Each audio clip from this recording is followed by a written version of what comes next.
Good morning, CBGR. I hope you guys had a fabulous 4th of July holiday and long weekend. Um, it is that time of the year. Half the year is gone, so it's very important for all of our agents to take out their business plan and review where they're at in the year. We're now in the third quarter of 2023, and it's a good practice for you to analyze where you're at in your business and your business plan for the year and stuff. So today we have Michelle. She's going to go over some forms. There's a bunch of forms that have been revised. I think there's a couple that are new too, right, Michelle? Yeah, We're not, some we're not new going to get through components. all of them today, but we'll go ahead and get started, okay? So without further ado, I'll hand it over to Michelle so she can start going over all the forms that are new to CAR. Hi, welcome everybody to the training today. We're excited to be presenting the changes. The changes seemed a little bit overwhelming when I first reviewed them, but then a lot of the forms were just updating some words. For instance, many forms were changed from landlord to RPO, property owner. So those we're not going to go over because that's pretty self-explanatory, but we pulled out anything that we thought we should address with you. And as the weeks go on, if we need to address more forms, we'll just add it in on the back end of training so that you are well versed in the updates. So today we're going to start with the updates to the residential listing agreement. And we're going to go to pages 2 and 3. So right here, they added smart home features. So that the seller can tell you right up front that they want to include in the sale or that are excluded in the sale. So this is great to know up front because in your purchase agreements, there's I think it's paragraph 12 that outlines all the things that are included in the sale. So you'll want to be very familiar with that, but there may be things that the seller says, hey, I'm taking it out, I'm not leaving it. So in your counters, you're going to want to exclude from the sale and make sure that you understand in the purchase offer what things are included so that you can in the sale automatically so that you could address those with your client and make sure that you are countering properly for the exclusion. Okay, so that's a new item. I think that's really nice because we'll know right up front what they want to take out, if any of the smart home features. So down here, this is really important. This is the presentation of offers, and I like that they kind of tighten this up. So as you know, there's different strategies in presenting offers. In a very hot market, sometimes the agent and the seller agree to wait to present offers. So now they've made it right on the listing agreement. So if you leave it at default, you're going to present offers to the seller as you receive them. Okay, so every time you receive an offer, you're going to need to be presenting to the seller. But the other strategy that they've outlined here is if you check B2, the seller instructs you to present the offers at a later time. So if you have a hot property and you want to market it for a week or 10 days or whatever you think is adequate to drive offers in, you would check this box and put a date that you're going to present them to the sellers right here, or or you can check days after the property is listed on the MLS. So you can amend this agreement in writing with the seller should this agreement here need to be amended. And you can inform the seller that an offer has came in. You will not be submitting it to the seller unless they specifically instruct you to. So sometimes they may say, just email it to me, but you will present all offers on a certain date. Now, why could this be amended? Maybe you didn't get the offers you thought. In this market, you probably should get the offers, but you can always amend this with the seller. So if you're planning to hold and that strategy is agreeable to the seller, please make sure you're checking this box and putting the date here or how many days after the property is active on the MLS. And another thing on that, please make sure in the private remarks that you put the date that the seller will review all offers, just so it gives agents a clue, like if they want to get in, that they've gotten their offer in on time. So that's a very good change on this. So just be aware of that. If you don't check this box and amend it, this contract calls for you to present offers as they come in. So buyer counteroffer. So this language here is going to flow to all counteroffers. So what this is addressing, and I'll take a stab, and then I'm going to have Ruben explain it further. We have that appraisal gap, which is in 3L2. In a hot market, sometimes you may say, hey, I'll offer you $1 million, but if the house appraises at 950, I can still go, meaning that that buyer has an additional 50,000. So what happens when the listing agent and the seller counter the purchase price? So CAR found that there was a little bit of problem, and sometimes people found it ambiguous. So they've really explained it here, that gap amount of 50,000 in this example will stay the same, even if they countered it up to 1.2. So the gap of 50,000, because that's what the buyer has extra, so it's not going to change from the gap that you originally offered. Most times in most offers, I would say 85–90% of the time, people aren't going to be using the appraisal gap. Ruben, you have anything to add on that? No, I think the easiest way for you as an agent to understand it, and your buyers to understand it, or sellers, is the liquidity. So if whatever liquidity your buyer has available to them, let's say they have $50,000 extra, that's the most they could come up with, regardless of what the house appraises for, that's going to follow into whatever the final purchase price is. So if the original price was $1 million, and they said, okay, well, I only have 50,000. If the house appraises at 950, I could still buy it. So that will translate into the final purchase price. So if it's 1.2, which is after all the counters are said and done, then 1.15 is going to be the appraisal contingency amount, because no matter what, that's the only amount that the buyer has available as extra liquidity to purchase the power to purchase the price. So just remember, whatever the buyer has available to put extra is going to translate and follow into the final purchase price. That's a great explanation. Thank you, Ruben. And remember, I just pulled up a buyer counteroffer, but this language is going to flow to all of the counteroffers, since there was really some confusion about this. So they took care of it and added that into 1C, the CAR attorneys. Is it based on the appraisal, or?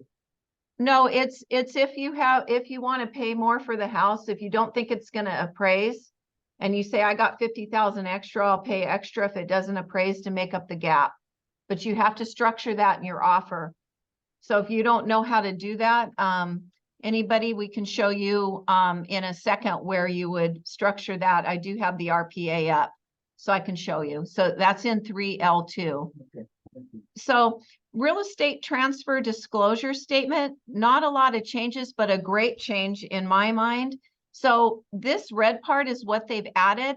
So if you check this box, you're indicating that this TDS is for a duplex, triplex, or fourplex, and a TDS is required, as you know, for all units. And if you need to do separate TDSs, you're going to check the box here and put whatever unit this pertains to. Now, it's a lot of paperwork, but why would sometimes it be necessary to do separate TDSs? Because there may be differences in the units.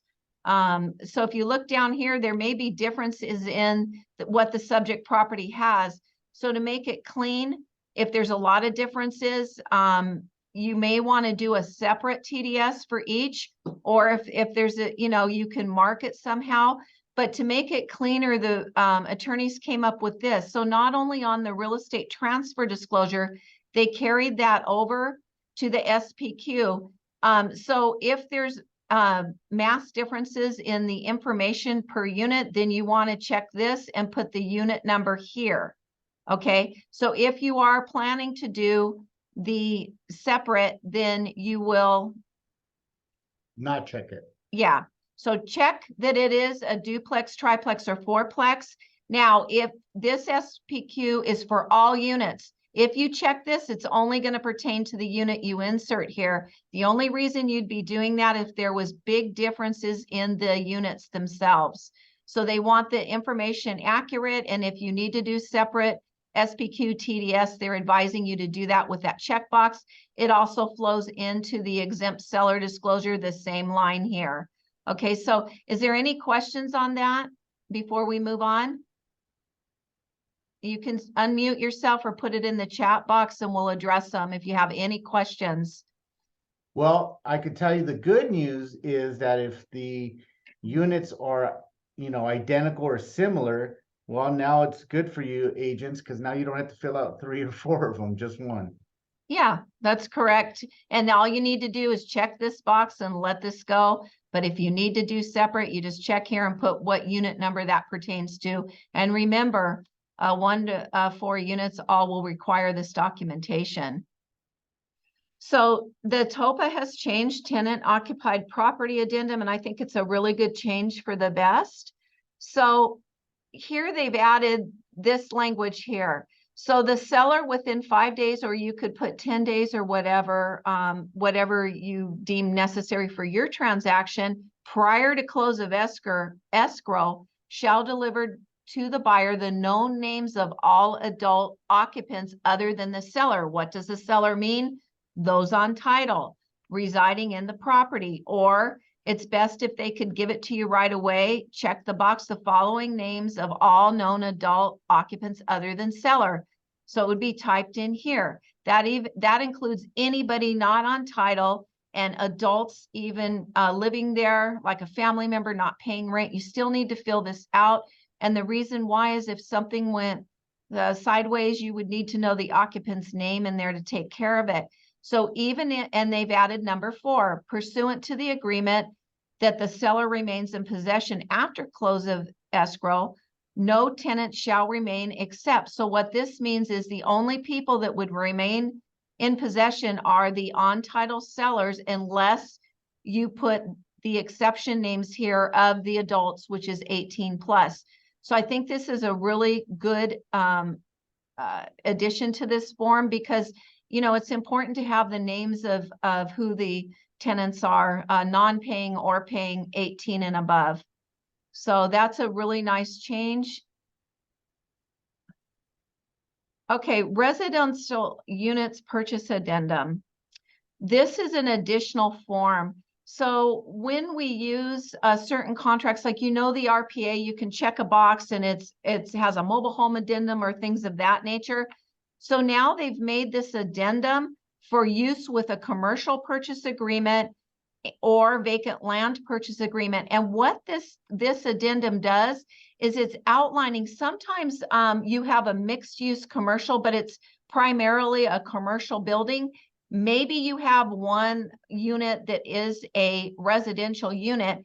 So if that is the case, please make sure you're adding this form, and it's going to go through it with you what you need to give the information on. Number of commercial, maybe there's only 1 residential unit and 5 commercial. We've seen things like that. Description of the residential units, 1 bedroom, 1 bath located over the garage or whatever the case may be. So you can describe the residential unit. The reason this is important is because even though this residential unit is residing in a primarily commercial building, there are still disclosures that are required on residential. So make sure if you have a residential unit that's mixed in with commercial or vacant, then go ahead and fill this out. And vacant land, that sounds funny that there would be a residence on there, but I have in Santa Clarita, I've seen one like that. And what it was an old caretaker's house. Even though it was not occupied and probably hadn't been in use for years, you may want to fill this out. If there's any residential on a vacant land, you do sometimes have a caretaker unit or a house that was there that's no longer in use and it's primarily land. So make sure that you're aware of this form. if you have a mixture of residential in a vacant land or commercial purchase agreement. So, because down here, it's going to tell you that you do have to do the disclosures for the residential. So that's what this form does. It brings in what the mix of the units are, and it tells you how many residential units are contained on that commercial primarily property or vacant land property.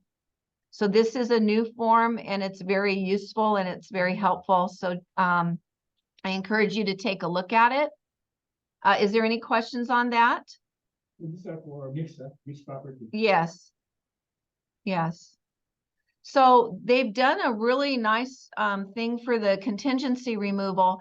So as you know, there's insurance companies that will not be selling policies in California anymore. So what they did here is they've now added all buyer investigations, including insurability, other than the physical attributes. You can remove that, or entire buyer's investigation and contingency except the insurance or other if you have something else you need to hold on to. So they added this as a reminder because the insurance is part of your your property inspection. It's not part of your loan contingency. So make sure that during your investigation of the property that you are jumping on the insurance as fast as possible. We've mentioned that in other trainings. Make sure that you are having your clients check with their provider and making sure that the property indeed is insurable. And there's no issue with that because that is part of your buyer's investigation contingency. Remember, it's not part of the loan contingency. So hold on to that if they haven't done that check yet for the insurance, because if the loan couldn't go through because there was an insurability issue, but you already removed the full buyer's investigation contingency, there could be a problem because that is part of the investigation contingency, not the loan. Okay, so that's a really nice change, and that is to remind you of this and how much more research we're going to need for the insurance. So make sure that you're aware of that. Now, the buyer contingency is one form now, and there used to be I'd say about 25% of it used to pertain to seller contingency. So now what they've done, which is nice, so it's not confusing, if they've separated seller contingency removal. So if the seller if it's applicable, if the seller had a contingency of finding replacement property or closing a replacement property or another contingency, you would use this. So now the buyer contingency is on its own form, and they've done a seller contingency removal on another because it was too confusing to have everything on one form. So it's a nice separation. And this is only if it's applicable, the seller contingency removal. Does anybody have any questions? Because sometimes I feel like I'm talking fast and I want to address any questions if there's any. Michelle, so that seller contingency removal would be when the property is identified by the seller and is in escrow, or when all contingencies from the seller on that transaction is removed? It would be, okay, so as a practical, I probably Contingency removals, right? Yeah, I wouldn't remove my contingencies as a seller, and Peter can jump in, or you, Ruben, until I saw that the buyer removed theirs, right? But this specifically is saying that the seller had a contingency, or they might not be able to remove it because if they didn't find a replacement property or choose a replacement property, those are two contingencies, then they might not be able to remove it. Sometimes these contingencies run a lot longer than the buyers, but I certainly wouldn't be removing any of my seller contingencies until the buyer had acted first. And then they have a line for others. So if there was some other contingency that the seller had, that was already in the offer, you would state it here. Got it. Yeah. I have a question. Uh-huh. Yeah. Right now, I have I have an escrow whereby the seller has a contingency of 1031. If you close the escrow, my buyer have to close, you close the escrow in 30 days, and the seller has not closed yet. The 1031, there should be an accommodator. He's asking, he's in escrow and the seller, he represents the buyer. The seller has a 1031 exchange. So there's an accommodator. Normally it's not going to affect you much. That money just goes straight to the accommodator. I'm assuming if they don't want to, pay taxes, they're going to exchange it so that, oh, they already said a 1031 exchange. Okay, so they've disclosed it. So it shouldn't impact you. That money's just going to flow straight to their accommodator. Our going in. It's not going to impact you. I've never seen that impact anybody unless Peter has a position on that. I have not seen that because that money just flows straight to an accommodator. You're kind of out of it. Because they put that on the counter offer that the contingent on the concurrent closure with the. Well, that's different. If you're saying contingent on a concurrent closure, that's different. So you do have to close concurrently. If that's part of the contract, then yeah, you have to close together on their replacement and their sale. So. It will not affect my. It can affect the time. The interest of my interest of my buyer, right? Yes, it can affect if they can't find a replacement property, but I'll look at your paperwork after the meeting. But yeah, if you have a concurrent closing, which is stipulated in the contract, then that means they have to have their replacement and their sale closing concurrently if that's how they've outlined the contract and your buyer signed it. Correct. So we'll go over it. I'll look specifically at your offer. Thank you. Does anybody else have any questions or comments on that? Okay, so animal terms and conditions addendum. I think this is a nice addition. So what this is, they've added some really good residential lease or month-to-month forms here. So here you can see that right here, tenant represents that the animal is a qualified service animal. It may be a qualified support animal, or C, a pet. So there's a difference in a service animal or a qualified support. So you'll see here, it says a qualified support animal, an emotional support animal, or companion animal under fair housing law, and tenant has provided the housing provider with the documentation establishing a need for the animal or a pet.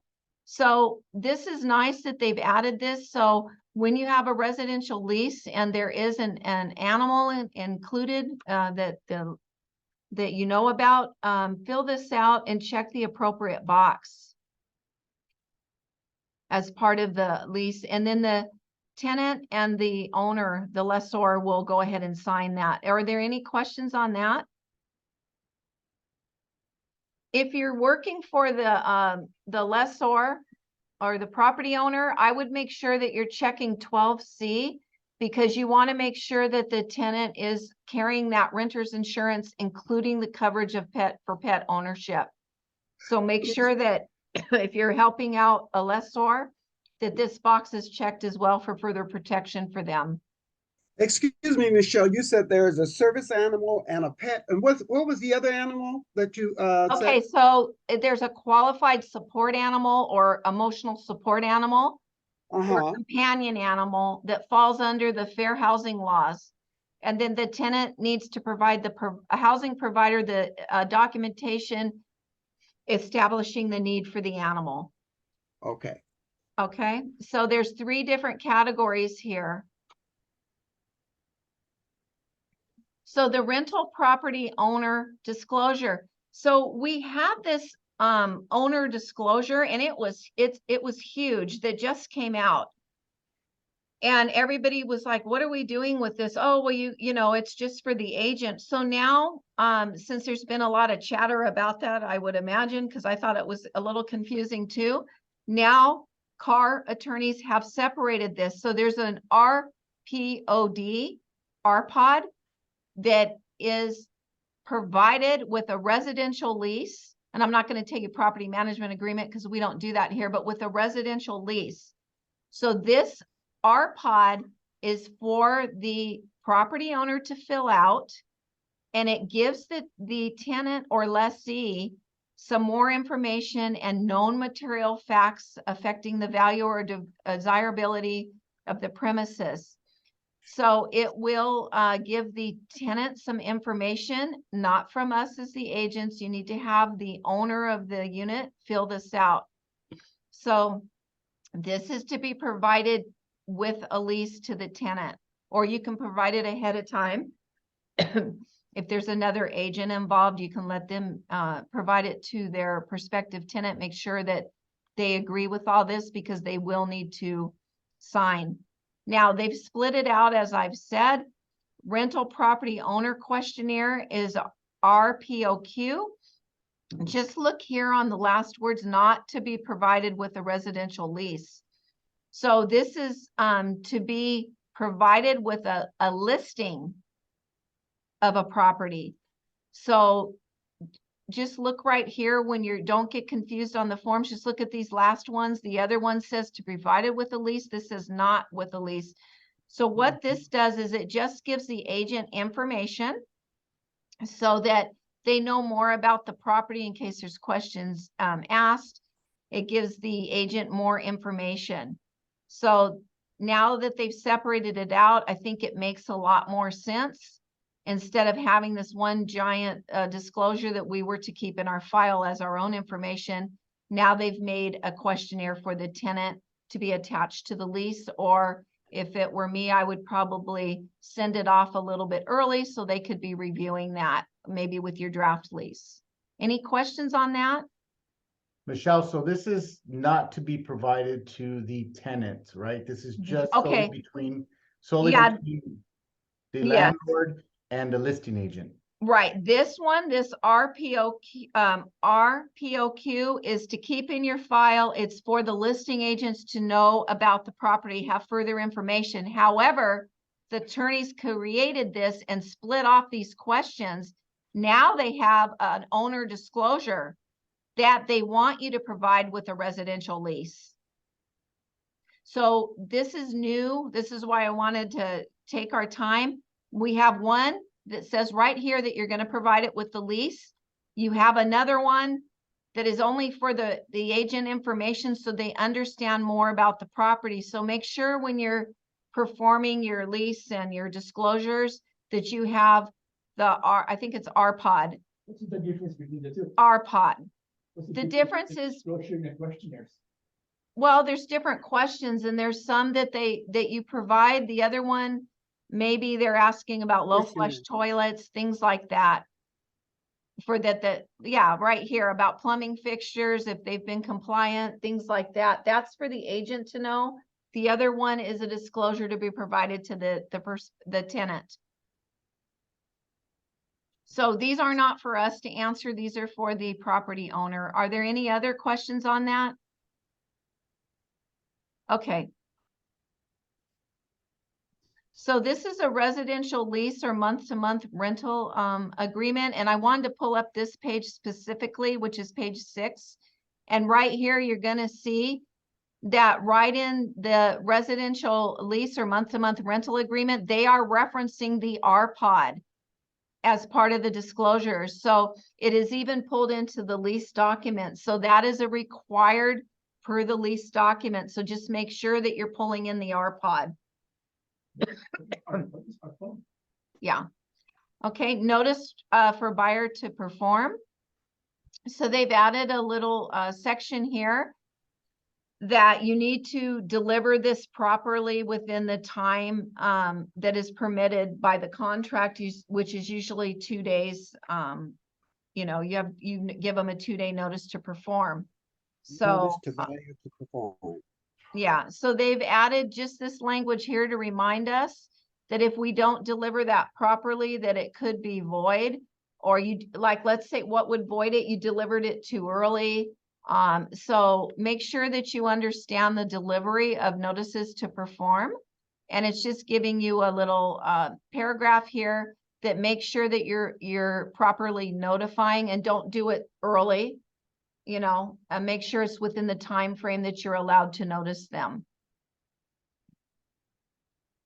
Cancellation of contract. Now what they've done on this, which is nice, they've now separated this into two pages, two distinct different pages, because it was really confusing. So the top is the cancellation of the contract. Now this can be mutual, proposed mutual, or it can be a single party cancellation. This is just like the old form. There's just more disclosure up here that you can seek, you know, advice of a qualified California real estate attorney regarding this matter if you get into where you feel like you need to cancel. But this form can be single or it could be proposed mutual. This is, we've all known about this. This isn't new, other than the disclosure at the top. So the second page here, sign in this section solely for cancellation of contract. So it's very, proceed to page 2 for the disposition of the deposit and cancellation of escrow. So now they've separated that, so that this is the page where you check the boxes pertaining to the disposition of deposit and cancellation of escrow, which requires the buyer and seller to sign. The top page could be both if it's mutual, or it could be one party requesting the cancellation. So they've done a nice job in separating this so that we're not, you know, it just was a lot when it was all running together. So now they've separated it out so it's more clear, and we can understand it a little bit better. Separate what? They've separated the pages. I have a question. Uh-huh. In cancellation of contract, if your client asks advice on that cancellation of contract, on their rights and, you know, their question, concern, cancellation, but they ask advice from you as an agent, do you give them advice or you refer them to a lawyer? He's asking if your client is asking about cancellation, do you give them advice or refer them to a lawyer? Well, if there is something in the contingencies that wasn't done or can't be complete, you could direct them to that contingency. Peter, do you have any further input on that? Because you're usually going to tell them, well, this contingency can't be satisfied, or maybe there was something on the preliminary title report that can't be fixed or can't be amended, and the buyer can't live with that. There's, you know, as long as you have your contingencies in play. Yeah. Including the investigation, right? Yeah. Yeah. But as long as you still have those contingencies in play, yes. Do you give them advice on that, or you refer them to their lawyer for further review? Well, you are either a real estate agent. If they're asking you a question, you're not a lawyer, number one, you know, I assume. And secondly, you need to advise them of the contingency. Maybe there's something that they're not comfortable with on the prelim, or they're not comfortable with on when they did the home inspection. Maybe there's something with the plumbing. Maybe it makes them uncomfortable. They don't feel they can proceed. So if that's the case, you can write up the cancellation, you know, but it has to be the buyer or seller's idea, and it has to be something that either one of them is not going to accept or can't live with, and they're in their contingency period. Can you advise them to negotiate? Advise them to negotiate? He's asking if we would advise to negotiate. Well, sure, if you're in a request for repair and it's something that can be negotiated, you know, you can try. You should always try because you have a fiduciary. But if the buyer or seller said, I cannot live with this, I don't want to negotiate it, you need to follow the instruction of your client. Yeah. And if, you know, so Ruben, Peter, do you have anything else to add to that? Peter? I'm okay. Okay. So yeah, Yeah. just follow the instruction of your client. If it was a big legal scrap, then yeah, you need to refer them to an attorney, because we don't never want to be acting with legal advice if we're not attorneys. Sometimes And Jeffrey, if you don't feel comfortable advising your clients, just contact me or Peter and we'll advise you. So there's Thank you. nothing wrong with getting Yeah. back to your clients and stuff, but don't give them bad advice. Okay? Right. Thank you. Yeah, because one thing, so that concludes the forms, that we always say, you know, I think one of our strengths here, one of our many strengths is that, if you look at how we're structured here, you as agents are not going to be alone on a transaction. If you have a question, come grab us. One of us can get the answer or has the answer already. So you never have to feel insecure or nervous about something. Ask people, because we're here to help you to get through the transaction. We're here to help you with whatever questions you have. So don't feel nervous. If you need to complete a form like a cancellation, and we do have agents that will routinely come to management to have them checked. So just feel free to do that. So we don't want you stopped in your tracks. If there's an issue, bring it up. Let's see how we can handle it. So you're not going to be alone. We'll always be here. Thank you. Yeah, so you And- never have to worry. Just to reiterate on that, there's nothing there's nothing wrong with not knowing an answer to your That's client's right. question, okay? So you could simply just say, hey, you know what, that's a very good question. Let me just confirm with with management or with my firm, and then I'll get right back to you. There's nothing wrong with that at all. Great, thank you. Yeah, and yeah, just always feel free. If it's gonna, you know, and what I recommend, and Ruben can jump in, like if it's gonna take a while where, you know, maybe Ruben or Peter or even me sometimes would need to look at a whole contract, you know, call ahead and let us know so that we can clear some time. Yes, of You course. know, if it's a quick course. question, probably that's fine, but make sure that if it's gonna be a lengthy review or things like that, please call ahead and make an appointment, because we're always gonna be here for you. Separate. Question, Yeah. Michelle. Uh-huh. Hi, good morning, everyone. So this is, we were, when we're talking about cancellation, we're referring to a, buyer's side cancellation, but because we don't cancel listings, right? Oh, no, this is a cancellation of a contract. As Yeah, companies. yeah. So if there was something that the seller couldn't live with, or the buyer, it could either be the seller canceling or the buyer canceling on this particular form. So this is a cancellation of contract. Correct, but I understand that we don't cancel listings, we only do withdrawals. Yeah, this is not pertaining to a listing. This is like a contract that there's a buyer and a seller. But yeah, Okay. normally we don't cancel listings. Peter can jump in on that. No, that's correct. I see, thank you. Uh-huh. Any other questions, comments?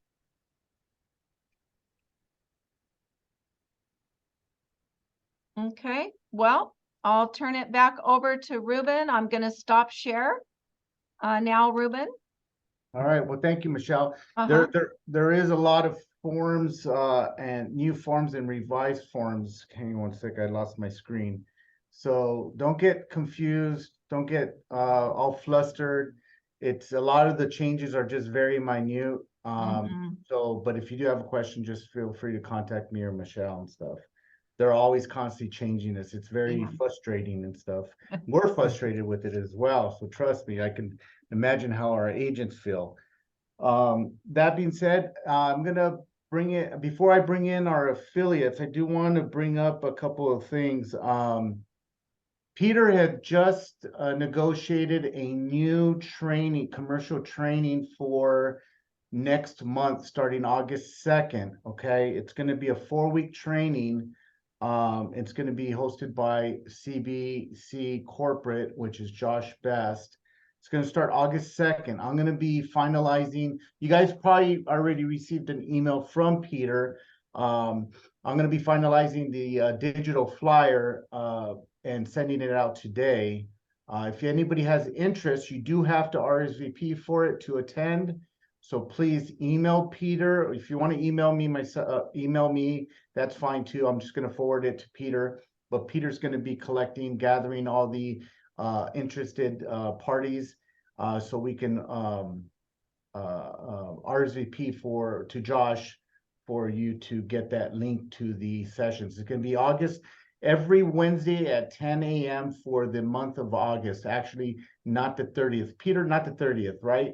Oh, not the 30th. Yeah. Okay, so And- starting and I- August 2nd, oh, sorry, go ahead, Peter. Yeah, I have to emphasize that you must register or enroll in that class before they send you the link. So, if you don't register, there's no way you can attend the class. Okay?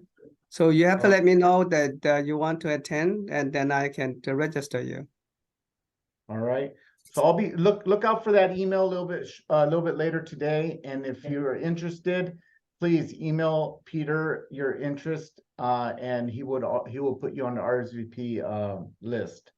Right after that, those 4 sessions are completed, they're gonna have another class for another 8 weeks. We don't have the criteria just yet for that or the syllabus, but once we get that, we'll offer it up to all the other agents as well. Peter, you wanted to add anything on that?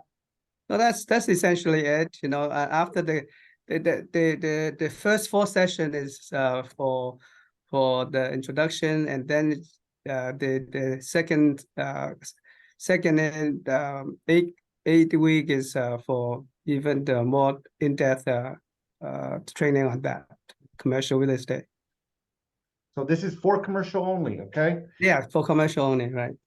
Now, this coming Monday, we're gonna resume our Monday meetings. We didn't have one this past Monday for the holiday. But we're gonna have Kendra Hasty, our corporate ambassador, on our Monday meeting. So she's gonna go over, not in depth, but just a quick overview of the power of CB Desk, which every agent here with us, any agent at Coldwell Banker for that matter, has the access to your own CB Desk. So please try to join. If you don't regularly join in on our Monday meetings, I would recommend this one so you can get an overview on CB Desk. I always encourage agents to, go through their, navigate through your CB Desk. There's a bunch of tiles in there, very good technology. All the tools that an agent that needs to make it in this business is within your CB Desk. So join in with us on Monday at 10 a.m. We'll have Kendra with us. All right, that's all I have for today. I'm going to go ahead and welcome our affiliates. I think we're supposed to have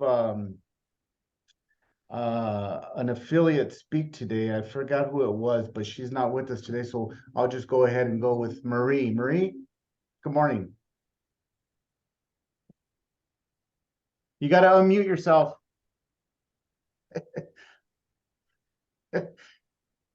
Marie, you have to unmute yourself. There you go. There you go. Button would not go off. It didn't want me to talk. Good morning, everyone. Marie Paramore, Contempo Escrow. Here to help you grow your business. Hope everyone had a great 4th of July. It seems like the market, we'll talk a little bit about the market. It kind of has our highs and our lows. The one thing about real estate, even, one of my escrow officers yesterday, just for example, she signed, it was $1 million purchase and an interest rate of almost 8%. And the buyer's payment was $10,000 a month with taxes and insurance.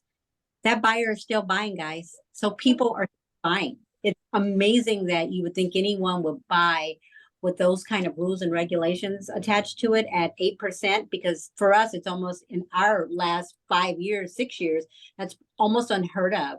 But at the end of the day, people are still buying. And initially we were saying most of the out there was all cash buyers, and that is true. But for some reason, our buyers are not backing down. Are they slowing down? Yes, but they're not stopping. So here we're still closing transactions with loans. We're still closing transactions without cash. Is it a little slower than before? Yes, but the business is still out there. So we just have to kind of hit the pavement, continue to market, do the things that we've always done to get business. It's reaching out to our sphere of influences, going back to our old clients, just reaching out to individuals regarding business, because due to sometimes things we can't avoid, such as divorces, your job moving lately in this economy, people are losing their jobs. So they're forced sales that have to happen. And so people are still moving. And in the case we're in now, we have more buyers than we have sellers right now. But when we have those sellers that are forced to sell for unforeseen circumstances, it brings business in. So when you stay at the forefront of your clients, that puts you in the position when that seller needs to sell that property. So whatever we can do to help, we're all here for you as affiliates. If you need estimates for your listing appointments, if you need farming material, that's what we're here for. Use us. Have a great rest of your week. And if you have any questions, always feel free to call me. I'm always around. Thank you. Marie, I have a Marie. que- Oh. Maria, you're right. The buyer's demand is very, very strong. As a matter of fact, there's a transaction in Arcadia, San Marino home, asking for 3.3 and ended up selling for 4.3 million. Yes. $1 million above the listing price. Can you imagine that? Well, you're seeing it all the time. I just had an agent that had a property in Pasadena, and he got over almost 150 over asking price on the property. And he said he had over 12 offers, 12, Yeah. 13. Yeah. So the demand is high. We're still buying. It's slower, but they're still doing it. It's not Yeah, stopping. it's just the inventory. We don't have much inventories on the market, That's the Correct. problem. Yep. So with the inventory we do have, you're receiving multiple offers all over the property, but it's still moving. Yeah. Well, I think that the buyers are finally realizing that nationally, there might be a dip in home values, but not locally in our demographic area. So buyers are getting wise to like that dip everybody's talking about is not happening. So No. there are buyers. And then to your point, Marie, we don't know a seller's motivation to sell. There could be numerous reasons why they have to sell. The issue is, are our agents going to be in front for that business, top of mind, right? That's the most important factor there, because reasons are coming up all the time for why someone has to sell. It's just And- that agents have to be in front. Divorce and death are at the top of that list, because those are things that Right. are and they happen. Unfortunately, divorce happens every day, and so does death. And all of those are things that lead us to the sales in our area, or all over the place, actually. So what's the Can I point make of a this? comment? What's the point of this, Marie? Get in front of your sphere of influence. Yep, Right. get out. Even, even with my agents, sometimes, even if I don't hear from them, sometimes it's picking up the phone and say, hey, you know what? I'm not necessarily calling you about escrow, but I'm calling to see how you're doing. I haven't heard from you. What's going on in your life? And it could be the same thing with the seller. If you sold 1 or 2 properties for that seller, sometimes people get caught in points in their life that are low points, and you might just reach that seller at a point where they really need that friend or a voice of reason. And now you're at the top of the list. Yep. At the very least, you're offering your services and reiterating that you're there to help them when they're ready, right? Absolutely. Patricia, are you still on? I saw you had Yes. your hand up. Yes, thank you, Ruben. Yeah, I just wanted to mention something. I've been writing offers and I've been having a hard time with my buyers. For example, there's a property on LA, 2148 West 84th Street in LA. The zip code is 90047. They got 68 offers. I couldn't believe that. I mean, because the area, it's not an area. This is LA. It's 65 offers.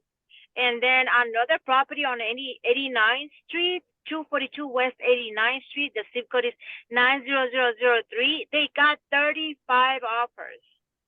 So Patricia, the funny What's the part, pri- Patricia, here's a funny part about that. I grew up in that area, and that used to be the worst area you could ever have in life, that those particular addresses. And now people are, they now, Okay. years ago when we sold my mom's house in probably about 15, my mom bought that house $17,000 in that area. We Wow. let her for about 400, and now that area is almost close to $1 million. Yes, it's Hey. amazing. It's Yeah, I insane. know. It is insane. Well, Oh, what's well. what is the price point there, Patricia? The price, sometimes they're listed at $599, and they still get higher offers, above asking price. They never tell me. I always try to get the number, but they never tell me, so I have to wait until they close. But $599, yeah, it lowers. That's the lowers. I showed 3 units. We drove by 3 units, $599 asking price, and that's the one that has 35 offers already. Wow. Well, if you Yeah. really think about it, that's probably the most economic price point in all of LA, Yes, right? correct. So, Yeah, I you want to live showed. in LA, if you want to Yeah. live in LA and pay that type of mortgage, that's where you're going to end up at, Yes, correct. It's not easy now. But Right. anyways, thank you. All right, let's move on. Thank you, Marie, and thank you, Patricia, Thank for your engagement. Likewise. Let me, Judy, how are the rates going today? 4 point what? Today, the rate has of course gone up. The 30 years at 6.5, and the 15 years at 6%. So I do a lot of pre-approval. If they're full doc, that's the price. But if they're not full doc, they're easy qualified, they don't have income document, the rates are ranging from mid-7 to about 8.5. So that's the reality. And then people do take them if they want to buy. Perfect. you. Thank you, Judy. Alba Moy, good morning. How are you? Good morning, everybody. Good morning, Ruben and Peter and everybody. Happy Friday. I wanted to let you know that it's always a good time to sell and it's always a good time to buy. So whenever a client calls me, when is the best time, or they're waiting for the lower price, I said, when you wait for the lower price, somebody else will have grabbed it. So if you can find it, it's your budget, buy it. That's my advice to everybody. And of course, we all have to work hard. That's one of the things right now. The inventory is low, but we're still here. We're working and we're just struggling together. I want to wish everybody a great weekend and a very prosperous July. Thank you, Alba. Thank you. All right, John, good morning. How are you, John? Good morning, Ruben, Peter, and Coldwell Banker George. I'm doing wonderful. Great seeing everybody yesterday. I saw a lot of people at the board. I do want to bring up some things that Heather, the secretary who's incoming CAR president, mentioned. 2 things regarding the NHD. Number 1 is the booklet will be changing to include a section of the very high and high fire severity zones and the use of the FHDS. It hasn't been adopted yet, but they're in the works. And the other thing is changing the NHD statement to include the FHDS CAR form usage. So those are some of the things that are in the works. As far as the NHD goes, we got you covered. Order at time of listing, even take it with you on a listing appointment. It's risk-free. You only pay if it closes. And obviously, I want to reiterate the fact that we do have the free lease report, and it is required on all lease residential properties.